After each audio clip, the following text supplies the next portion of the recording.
O Senhor esteja convosco. Ele está no meio de nós. Proclamação do Evangelho de Jesus Cristo, segundo Mateus. Glória a vós, Senhor.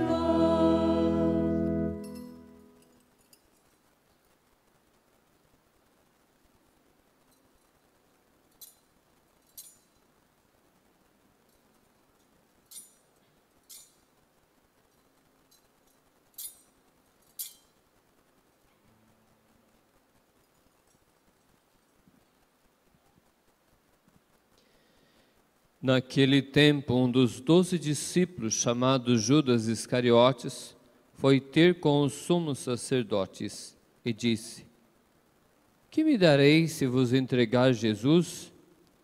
Combinaram então 30 moedas de prata. E daí em diante, Judas procurava uma oportunidade para entregar Jesus.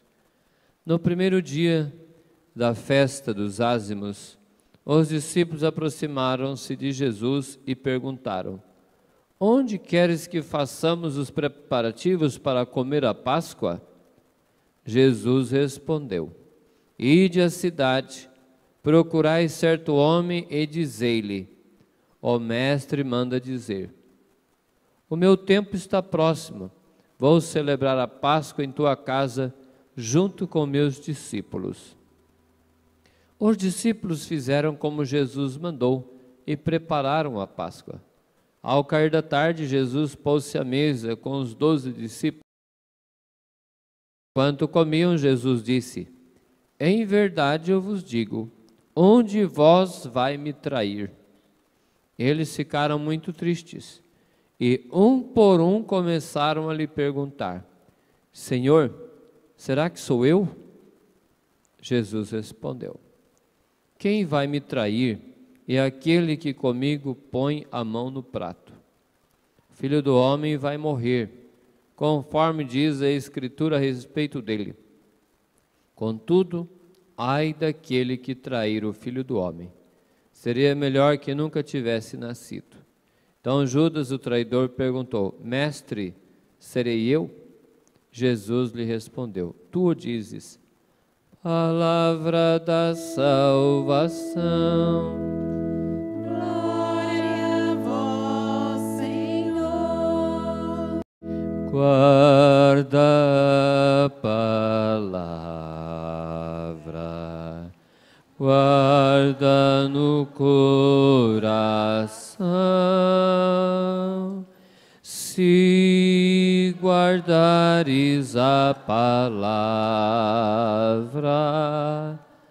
ela te guardará. Se guardares a palavra,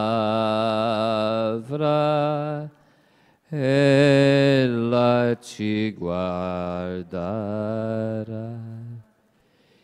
Então, na liturgia de hoje, a palavra de Deus dando a nossa atenção para esse desejo de Deus de encontrar-se com cada um de nós, com a humanidade. E é interessante observar como Deus se utiliza de pessoas frágeis para realizar o seu projeto. No início do livro do profeta Isaías, fala sobre a vocação de Isaías. Deus chama Isaías para realizar uma missão, né?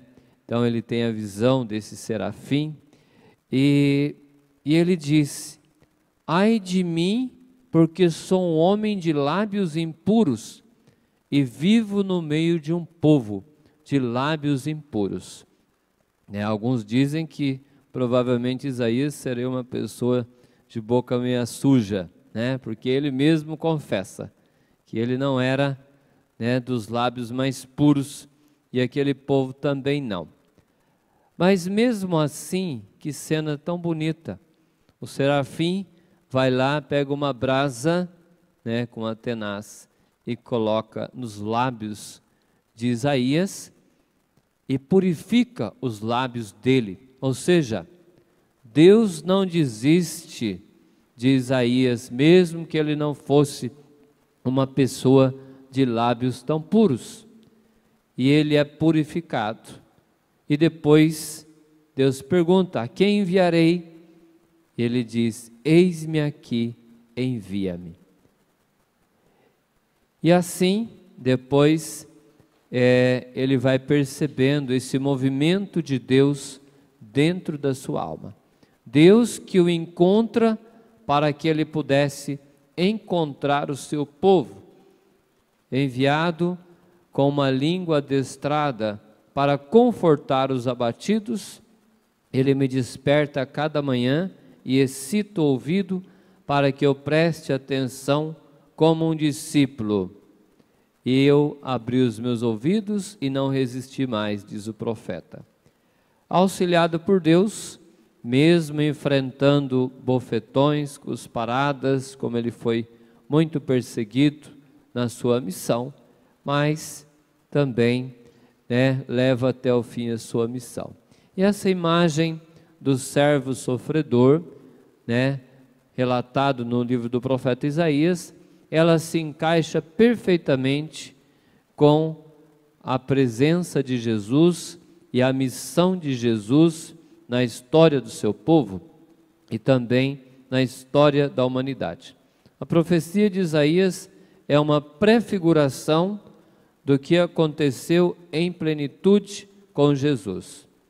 Se Deus manifestava o desejo de encontrar-se com o seu povo, mesmo por meio de homens imperfeitos, de lábios impuros, agora Deus veio pessoalmente para nos encontrar.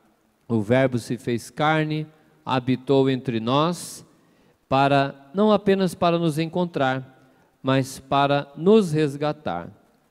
E a gente percebe no Evangelho de hoje que esse desejo de Deus de nos encontrar, de nos resgatar dos nossos desencontros na vida, ele ultrapassa a nossa compreensão. Vejam quantas perseguições Jesus teve do povo, dos romanos, dos judeus, daqueles que estavam fora do seu grupo. Mas depois ele também sofre decepções dentro do seu próprio grupo. Uns acabaram, Judas acaba traindo Jesus, Pedro nega, os outros fogem. E é interessante observar que quando Jesus fala: um de vós vai me trair, todos, um a um, diz o Evangelho, se perguntaram: serei eu, mestre? Ou seja, eles reconheceram a fragilidade, a fraqueza deles. Qualquer um deles podia também trair Jesus, como também traíram, fugindo e abandonando Jesus. E nós também podemos fazer essa pergunta: serei eu, mestre, que poderei te trair? E cada vez que nós pecamos, nós estamos também traindo Jesus, sim ou não? Mas vejam também o que nós aprendemos na experiência da traição e da negação.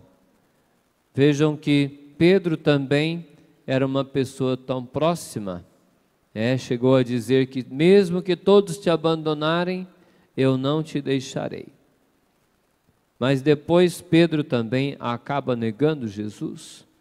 Judas acaba traindo Jesus por 30 moedas de prata, semelhante também à experiência de José do Egito, que foi vendido pelos próprios irmãos, mas depois, pelos desígnios divinos, ele acabou sendo causa de salvação para os seus irmãos. Assim também, Jesus é vendido, Jesus é desprezado e mesmo assim ele se torna causa de salvação.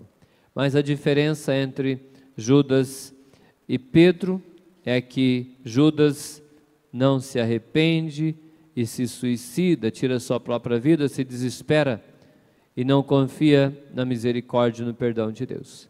Ao passo que Pedro, mesmo tendo negado Jesus, ele se arrepende e vejam o que aconteceu.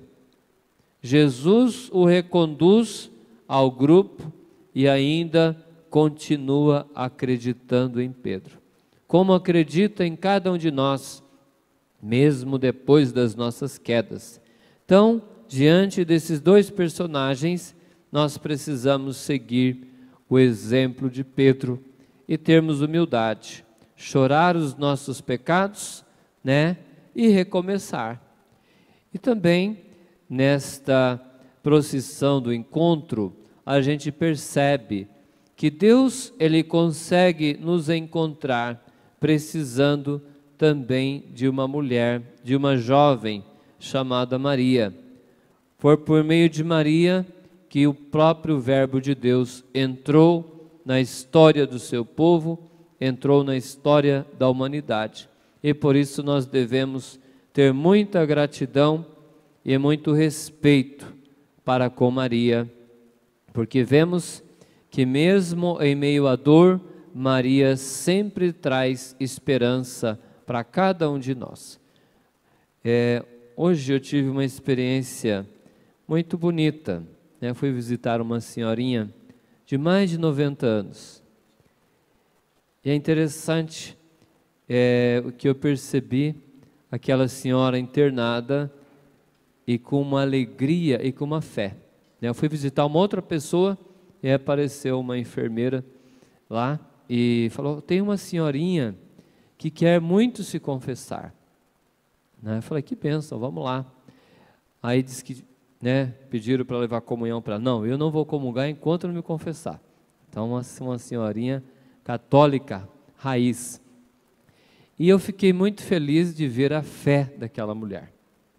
Ela disse que era devotíssima de Maria e super feliz, mesmo internada. E depois, como eu vi o ânimo, a alegria dela, eu perguntei para ela: a senhora tem medo da morte? Ela disse: eu não. Eu já estou com 93 anos.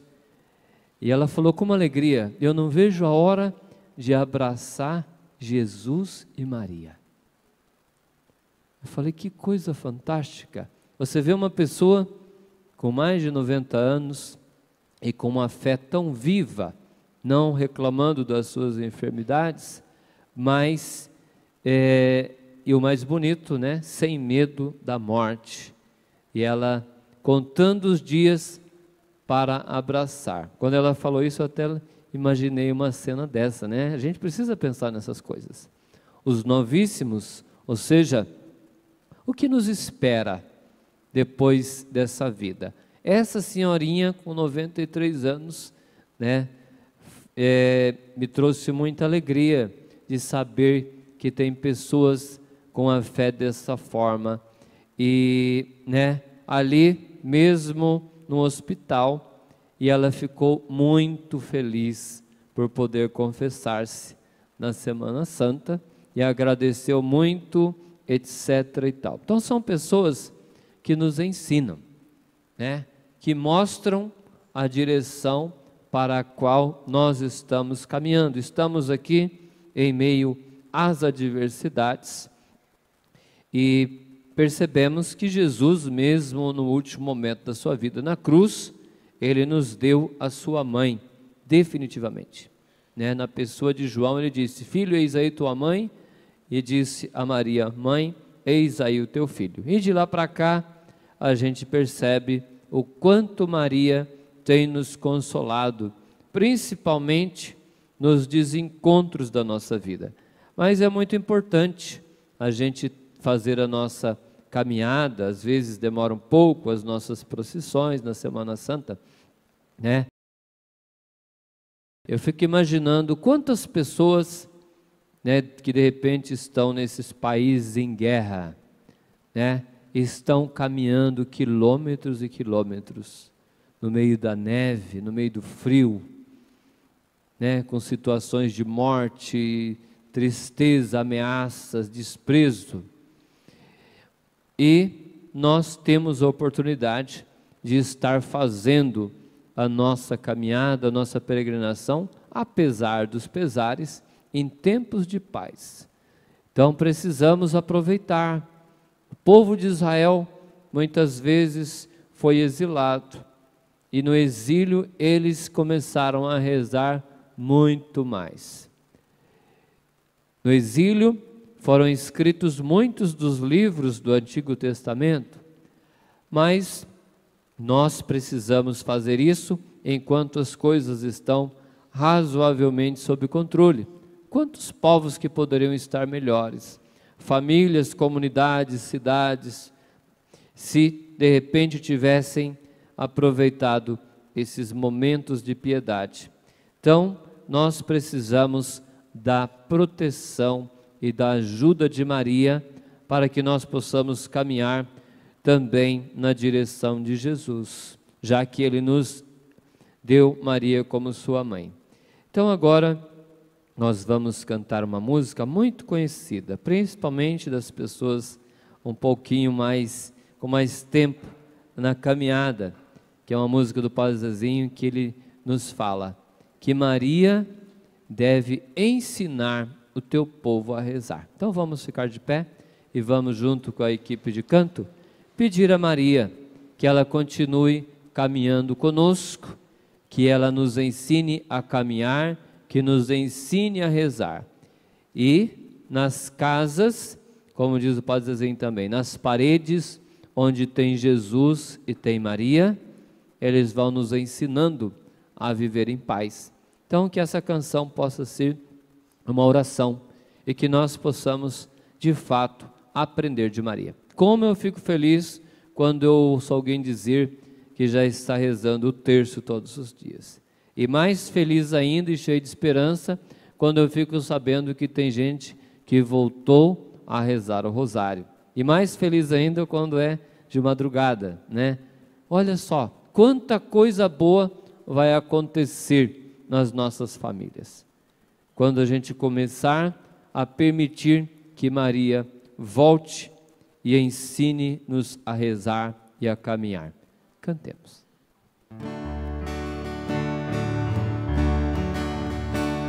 Ensina teu povo a rezar, Maria, mãe de Jesus, que um dia teu povo desperta e na certa vai ver a luz, que um dia teu povo se anima e caminha com teu Jesus.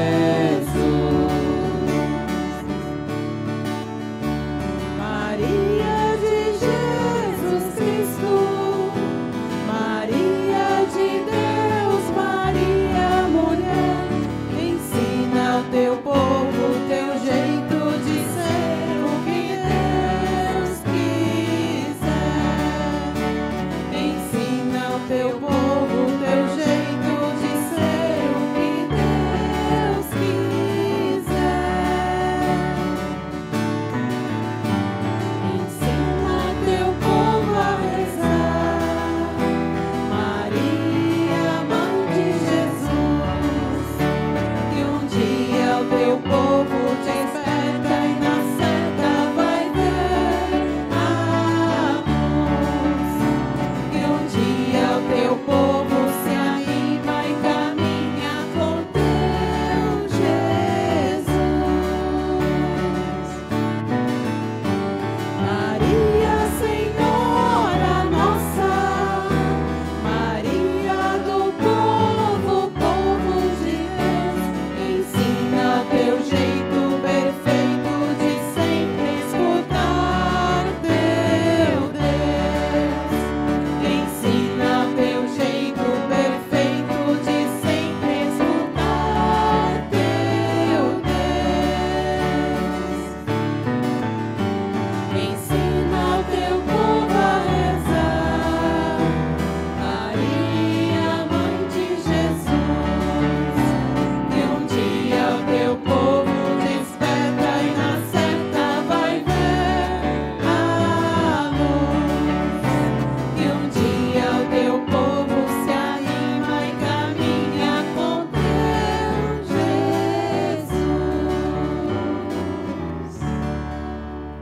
E agora vamos apresentar a Deus, não temos preces? Então vamos cantar o canto de apresentação das oferendas.